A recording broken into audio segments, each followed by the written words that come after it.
1. Extreme cold.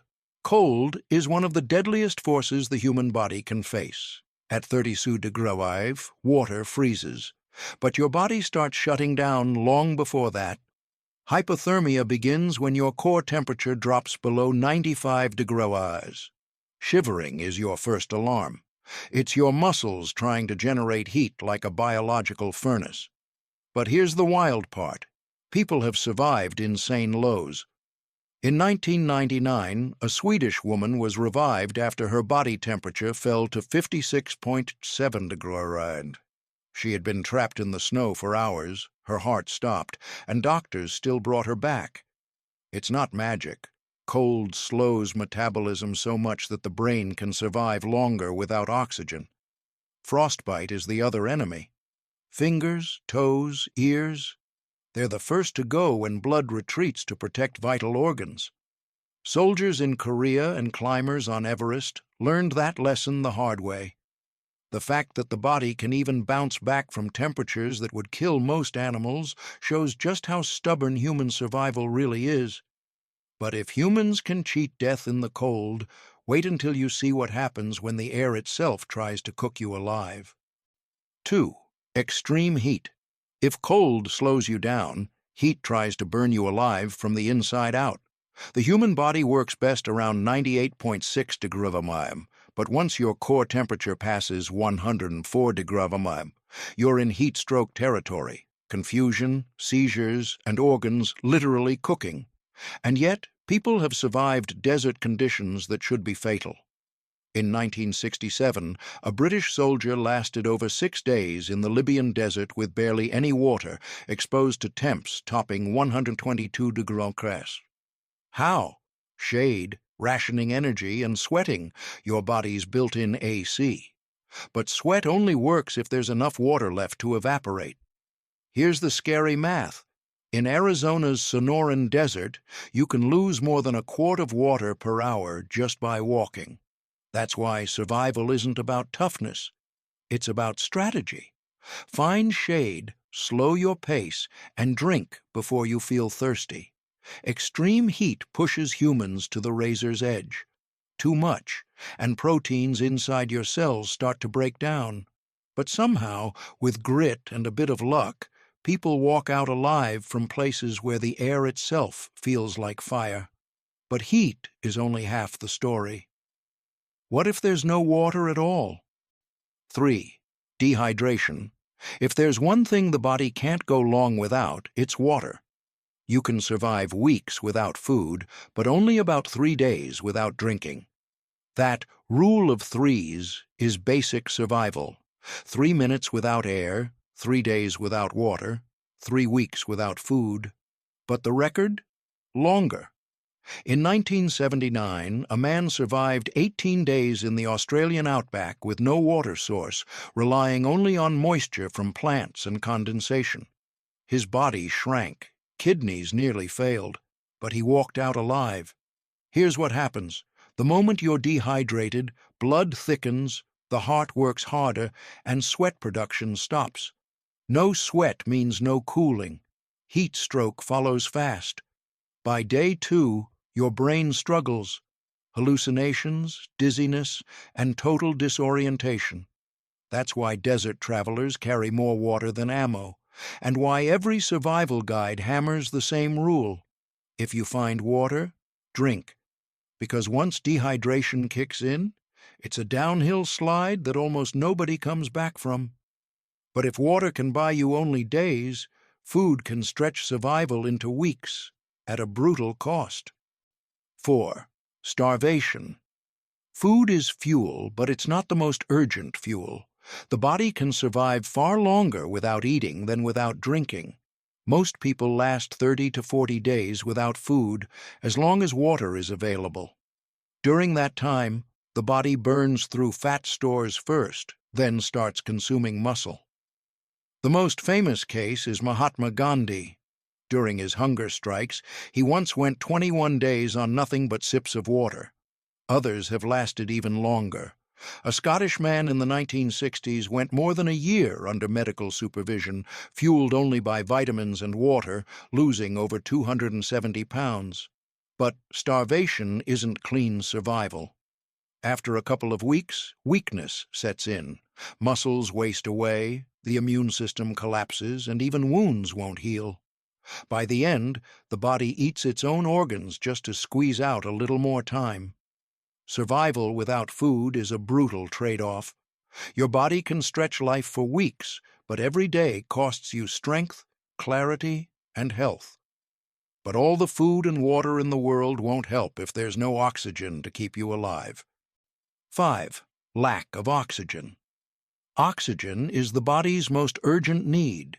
Most people black out after holding their breath for just 1 or 2 minutes.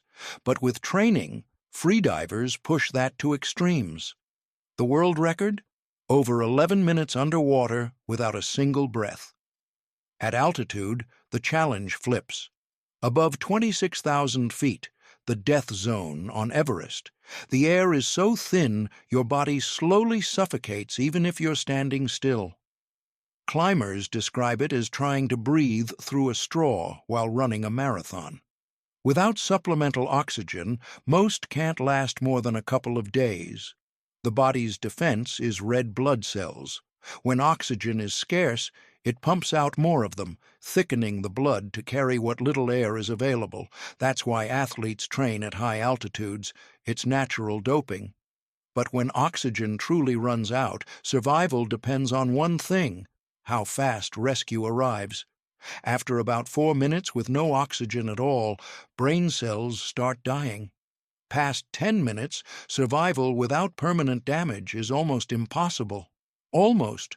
And nowhere is that race against time more brutal than underwater. 6. Drowning and resuscitation. When it comes to drowning, the clock is merciless.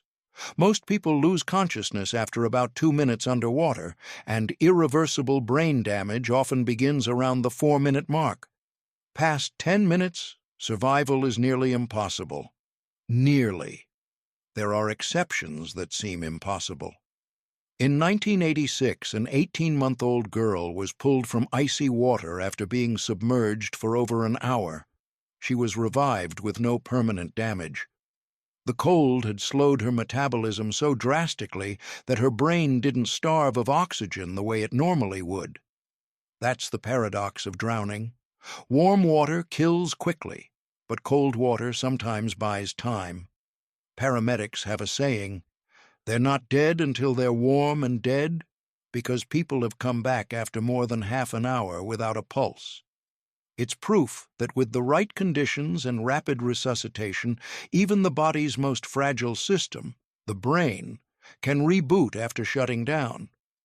But if water pressure on the lungs is brutal, imagine the crushing force of miles of ocean pressing down on every inch of your body. 7. Pressure. Deep ocean survival. Pressure is invisible, but at depth, it's lethal. For every 33 feet you descend in the ocean, pressure increases by 1 atmosphere. At 300 feet, that's nearly 10 times the pressure at sea level, enough to crush a submarine hull if it's not reinforced. And yet, human divers have pushed far deeper. The world record for a scuba dive is over 1,000 feet. At that depth, nitrogen dissolves into the blood, causing narcosis, a kind of drunken euphoria that can turn deadly. Past 600 feet, oxygen itself becomes toxic. Every breath is a gamble. But the real extremes belong to saturation divers, workers who live in pressurized chambers for weeks, then dive to oil rigs at depths of 1,000 feet or more. Their bodies adapt, but decompression can take days. Come up too fast, and nitrogen bubbles rip through the bloodstream. The bends, often fatal. It's astonishing that fragile lungs and blood vessels can endure such crushing forces, even briefly. But pressure isn't the worst environment humans have faced. Strip it all away, the air, the shield of Earth, and you get the raw void of outer space. 8. Vacuum of space. Hollywood loves to exaggerate space deaths, But the truth is already terrifying. In the vacuum of space, there's no air, no pressure, and no mercy. The moment your suit ruptures, the air in your lungs expands violently. Exhale, or your lungs can literally tear. Unprotected, you'd stay conscious for about 15 seconds before blacking out. Within a minute, oxygen-starved blood would shut down your brain. Saliva and tears would start to boil, not from heat, but because liquids can't stay liquid without pressure. And yet, humans have survived near-vacuum accidents. In 1965, a NASA test subject was accidentally exposed in a chamber. He passed out in 12 seconds, but was rescued and recovered with no lasting damage. That's the razor edge of survival. Space won't kill you instantly, but it gives you only seconds to be saved. And while the void is terrifying, there's another invisible killer closer to home: radiation, the kind that can fry cells long before you notice. 9. Radiation. Radiation is the silent killer. You can't see it, can't smell it, and by the time you feel it, it's already tearing through your DNA. At about 100 rem, you'll get radiation sickness, nausea, fatigue, hair loss. At 500 rem, half of people exposed will die without treatment. That's called the LD50, the lethal dose for 50% of humans. Yet some people have survived doses way beyond that. After the Chernobyl disaster, firefighter Anatoly Zakharov absorbed an estimated 750 rem. He lived long enough to give testimony days later, though most of his colleagues didn't. In other accidents, workers exposed to similar levels pulled through thanks to aggressive medical care. The body can repair damaged DNA to a point, but past a certain threshold, the system is overwhelmed. Cells die, organs fail, and infection takes over. Survival depends not just on the dose, but on how fast help arrives. It's proof that even against an invisible enemy, the body sometimes endures the unendurable. But radiation is just one poison. The next test of survival? Toxins and venoms that should kill instantly, but sometimes don't. 10. Poison and toxins. Poisons are nature's shortcut to death. Cyanide can kill in minutes, ricin in days, and snake venom in a single bite. And yet, some humans have survived doses that should have been instantly fatal. In 1971, a man in Florida was bitten by an eastern diamondback rattlesnake, one of the most venomous in North America. He made it to a hospital, received antivenom, and against the odds, survived a dose strong enough to kill several grown men. Then there are people who deliberately push the limits. Mithridates, an ancient king, supposedly ingested small amounts of poison daily to build resistance, a practice now called Mithridatism. Modern snake handlers sometimes do the same with venom, training their immune systems to fight back. Of course, not all bodies adapt. For every survivor, there are countless who don't make it, but the fact that some humans can walk away from toxins designed by nature to kill instantly is proof of resilience, and maybe a little luck. But even poison can't match one final test: raw pain. Because sometimes survival is less about the body and more about the mind.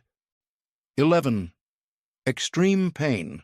Pain isn't just a warning signal, it's a survival test. The human body has endured injuries that sound impossible. Soldiers have walked miles on shattered legs. Accident victims have crawled from wreckage with bones broken in half. One of the most famous cases is Aaron Ralston, the climber trapped in a Utah canyon in 2003. After 5 days with his arm pinned under a boulder, he amputated it himself with a dull pocket knife, then hiked to safety. Doctors later said the shock alone should have killed him, but his will to live overrode the body's limits. Pain floods the system with stress hormones, pushing the heart, lungs, and brain into overdrive. In rare cases, people in agony slip into a kind of survival trance, focusing only on the next step, the next breath. That's the real secret. Survival isn't just about what the body can take, but what the mind refuses to give up on. And when body and mind finally meet their edge, we arrive at the last frontier, the ultimate limits of human survival. 12. The human limit. Every extreme, cold, heat, thirst, hunger, oxygen, pressure, even pain, pushes us closer to the edge. But where is the true human limit? Science says it isn't a single number. It's a moving target, shaped by environment, genetics, and sheer willpower. Take the longest verified survival without food, over a year. Or the freedivers who hold their breath for more than 11 minutes, or climbers who spend weeks in the thin air of Everest's death zone. Each record resets what we thought was impossible. The real pattern is this: the body is fragile, but also adaptable. It bends rules, rewrites boundaries, and sometimes survives what should be unsurvivable. But the mind is the final multiplier. With determination, people endure cold that freezes steel, heat that melts asphalt, pain that snaps bones. The human limit isn't a wall, it's a horizon, one that moves every time someone refuses to give in. See you in the next video. For generations, the appendix was the punchline of human anatomy, the spare part you didn't need. Tucked off the large intestine, it looks like a tiny worm-shaped pouch doing absolutely nothing.